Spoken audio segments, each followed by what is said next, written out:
Hey everyone, welcome back to my kombucha channel. My name's Liz.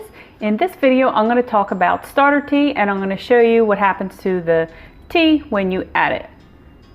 This is my third video in a 7-part series I'm doing for beginners on how to make kombucha.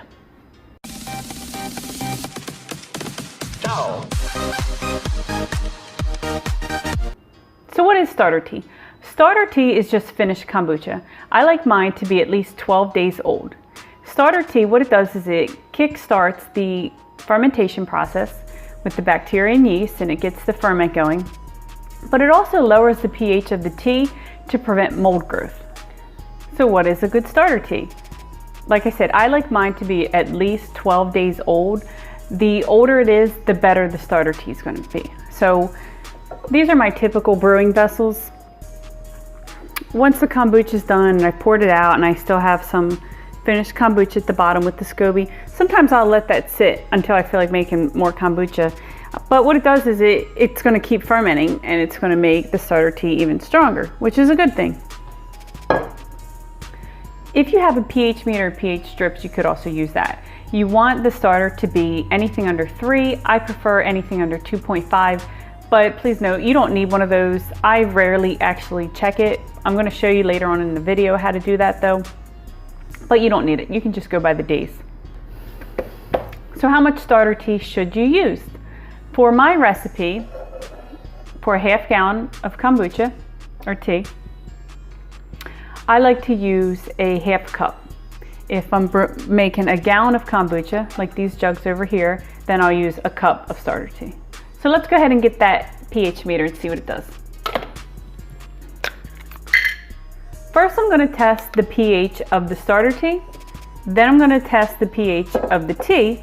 Then I'll add the starter to the tea, mix it up, and we'll test it again. And unfortunately, I don't have a way to show you this, but I'll let you know. Okay. So the starter tea is coming in at 2.59.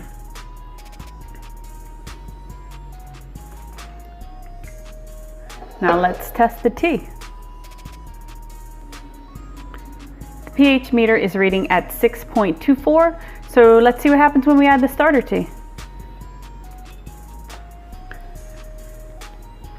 I also want you to notice how the tea changes when I put the starter tea in. So here's my starter tea, here's my tea.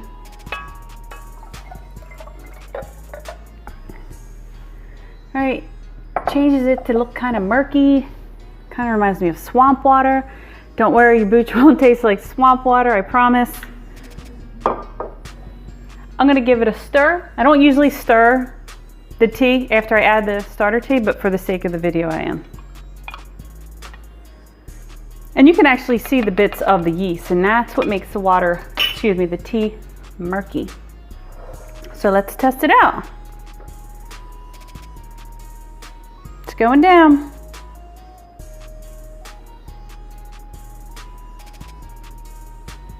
3.45, so that's a pretty big jump from what it was.